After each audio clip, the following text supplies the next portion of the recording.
something else I got a problem with. The 10 Commandments. Here's my problem. Why are there 10? You don't need 10. I think the list of commandments was deliberately and artificially inflated to get it up to 10. It's a padded list. Here's what they did. About 5,000 years ago, a bunch of religious and political hustlers got together to try to figure out how to control people, how to keep them in line.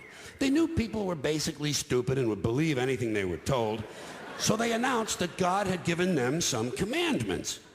Up on a mountain, when no one was around, God had given them the 10 Commandments. But let me ask you this. When they were sitting around making this shit up, why did they pick 10? Why 10? Why not 9 or 11? I'll tell you why. Because 10 sounds official. 10 sounds important. They knew if it was 11, people wouldn't take it seriously. So what, are you kidding me? The 11 Commandments? Get the fuck out of here. But 10 sounds important. 10 is the basis for the decimal system. It's a decade. It's a psychologically satisfying number. The top 10, the 10 most wanted, the 10 best dressed. So having 10 commandments was really a marketing decision. And to me, it's clearly a bullshit list. It's a political document artificially inflated to sell better. I'm going to show you how you could reduce the number of commandments and come up with a list that's a little more workable and logical. We're going to start with the first 3, and I'll use the Roman Catholic version because those are the ones I was taught as a little boy. I am the Lord thy God. Thou shalt not have strange gods before me. Thou shalt not take the name of the Lord thy God in vain. Thou shalt keep holy the Sabbath. Right off the bat, the first 3, pure bullshit. Sabbath day, Lord's name, strange gods. Spooky language. Spooky language. Designed to scare and control primitive people. In no way does superstitious nonsense like this apply to the lives of intelligent, civilized humans in the 21st century. You throw out the first 3 commandments, you're down to 7. Next, honor thy father and mother. Obedience, respect for authority. Just another name for controlling people. The truth is, obedience and respect should not be automatic. They should be earned. They should be based on the parent's performance. Parent's performance. All right? Some parents deserve respect. Most of them don't. Period. You're down to 6. Now, in the interest of logic, something religion is very uncomfortable with, we're going to jump around the list a little bit. Thou shalt not steal. Thou shalt not bear false witness. Stealing and lying. Well, actually, these two both prohibit the same kind of behavior. Dishonesty, stealing, and lying.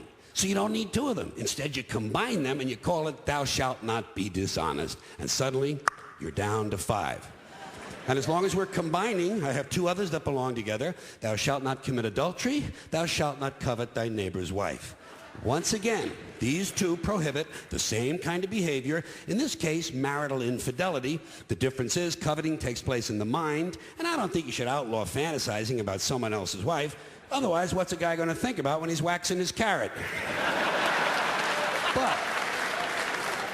But marital fidelity is a good idea, so we're going to keep the idea and call this one, thou shalt not be unfaithful. And suddenly, we're down to 4. But when you think about it, honesty and fidelity are really part of the same overall value. So in truth, you could combine the 2 honesty commandments with the 2 fidelity commandments and give them simpler language, positive language instead of negative, and call the whole thing, thou shalt always be honest and faithful, and we're down to 3. Thou shalt, they're going away fast.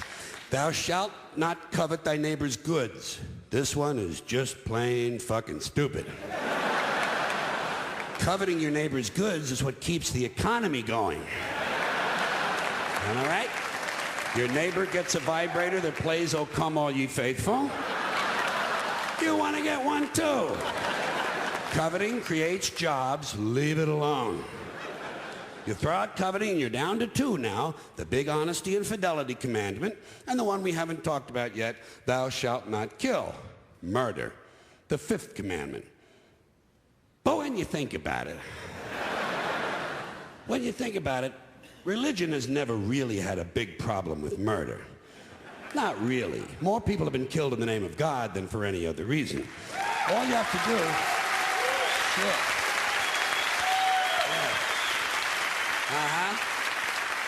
All you have to do is look at Northern Ireland, the Middle East, Kashmir, the Inquisition, the Crusades, and the World Trade Center to see how seriously the religious folks take thou shalt not kill. The more devout they are, the more they see murder as being negotiable.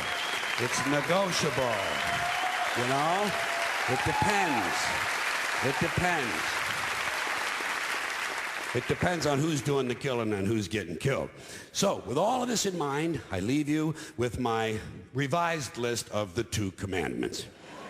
Thou shalt always be honest and faithful to the provider of thy nookie.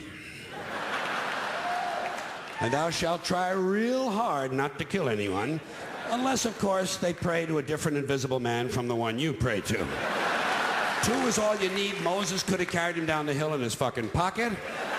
And if they had a list like that, I wouldn't mind those folks in Alabama putting it up on the courthouse wall.